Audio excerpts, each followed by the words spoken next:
La matinale d'Europe 1. Pierre de Villeneuve. Et il est 7h11, on passe à l'édito éco de Nicolas Barré, Pierre. Bonjour Nicolas. Bonjour Pierre. Nicolas Barré, directeur de la rédaction du journal Les Échos. L'Europe veut mieux contrôler les investissements étrangers et se protéger contre les rachats de certaines de ces entreprises, parfois des fleurons. C'est un vrai changement de ton. Oui, parce que l'Europe a la réputation d'être naïve, et c'est vrai, c'est la réalité. Il n'existe aucun mécanisme qui surveille les investissements étrangers sur le continent. Aux États-Unis, par exemple, vous avez depuis 1950 un organisme fédéral qui fait partie du Trésor et qui enquête sur les investissements étrangers pour déterminer s'ils portent atteinte à la sécurité nationale, entendu au sens le plus large possible.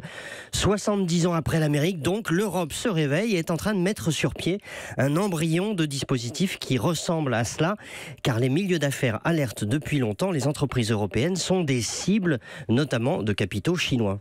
Il serait temps, l'Europe n'a pas réussi à taxer les GAFA, elle va donc peut-être arriver à mieux se protéger. Et le Parlement européen est en pointe, il a obtenu d'élargir la liste des secteurs sensibles qui doivent être surveillés.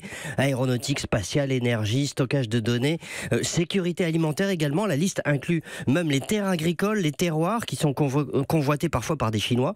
L'idée est de commencer par créer un système d'échange d'informations entre les États membres, ultra sécurisé pour surveiller ces transactions et alerter en cas de menace sur des actifs stratégiques.